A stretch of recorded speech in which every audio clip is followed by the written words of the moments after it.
gone lunchtime. This is the third and final hour of All Angles here on eNCA. Good afternoon, I'm Maesfo Rahlaga. So it's that time of the day when we tell you how far the stories we've been looking at for the cause of the day have advanced. Here's a lunchtime update. All right, let's bring in our reporters on the ground. We've got Aviwe Mtila in Johannesburg. We've got Nqobile Madlala in Durban, and Pule Letshwiti-Jones is in Westbury. All right, let's start with Aviwe, who's actually getting reaction to yesterday's cabinet reshuffle by President Cyril Ramaphosa. Aviwe, what's been the reaction so far from the people you've been speaking to? Hello, Maesfo, and it's not positive at all. The majority of the people that I've spoken to don't believe that this cabinet reshuffle will instill any change in their lives. I've been speaking to also various organizations, unions, civil society, and they feel this cabinet is actually a bit bloated, Maesfo. It's contrary to what the president told us as he came in to be president, promising that he'd keep a minimal cabinet. They're saying that that's not happening with the number of ministers that we saw being sworn in, as well as those deputy ministers. The one thing, though, they do seem to be in agreement of is that the man appointed to tackle our load shedding woes, Dr. Ramaphosa, seems to the man, well, fit enough for purpose. But they don't even believe, for example, if you speak to the likes of Outa or your SAFTU, they'll tell you that if there is a need or not for the electricity of, well, the Minister of Electricity. But if you speak to the man on the ground, Maesfo, interesting conversations that I've been having, also spoke to one gentleman from Australia that says that the load shedding woes and the troubles at Eskom have even gone to make headlines in Australia. Just take a listen to some of those voices that we've been getting on the ground here.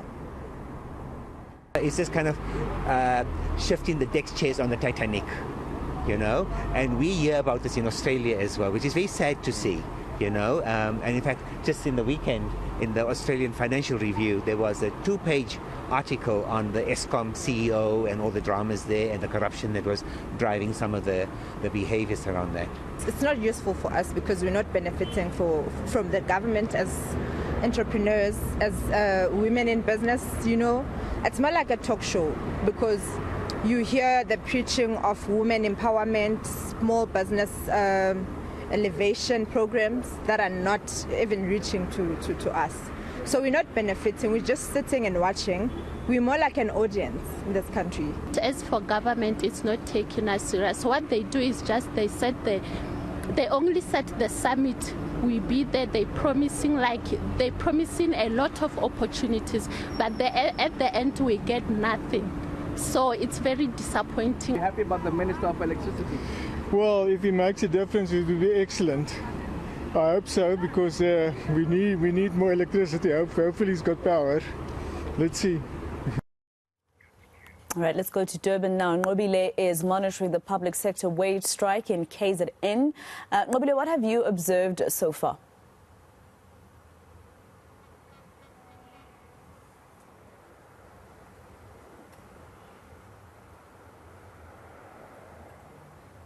Nqobile, just confirm if you can hear us in Joburg. Right, let's try Pule Letshwiti-Jones, who is at a crime imbizo in Westbury. This, of course, after those shootings, after the murder of a gang leader in the area. Pule, there's been an imbizo today by the police minister, the premier of Gauteng, and the MEC of Community Safety, Faith Mazibuko.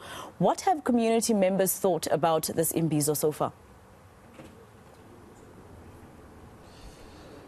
Yeah, well, Maesfo, you know, emotions have been very high here, particularly when residents have been expressing some of their concerns in relation to how crime has been impacting their lives negatively.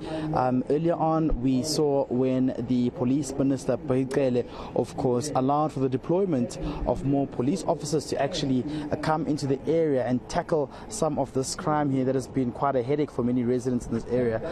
We do now understand that some units, of course, had started their work work from last week. And I'm just going through my phone so I can read the units that have been deployed, which includes, of course, the Tactical Response Team, the Flying Squad, the Provincial Anti-Gang Unit, who will be investigating some of the cases as well. They will also be assisted by members of JMPD, the K9 Unit, Public Order Policing, Crime Prevention, members from different districts, and of course detectives and those from Crime Intelligence. Quite a number of units that have been deployed to actually come and fight crime in this area. Of course, Maperet as well, who would be the Tactical Response Team, will also be making their way here. We've seen them. Some will be starting immediately as well.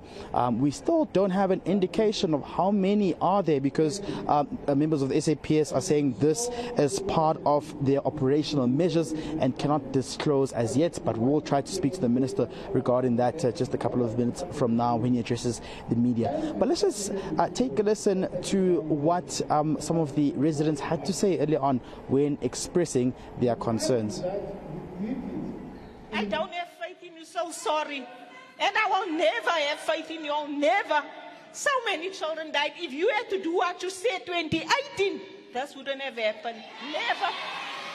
Never. I was in shop right when I had to go identify my child. Imagine you in a shop right. You are here, your child is dead. And what I said, is it dead? Because that's how they shoot children here. Huh? So you'll come sit folded hands listening to stories again. After a few months, after it's come, it will be back to normal. You don't have integrity. You don't have loyalty towards the communities. Nothing. Empathy, sympathy, nothing. Nothing. Our children, their sports, even sports, the faith is community develop. Who did you develop in Westbury?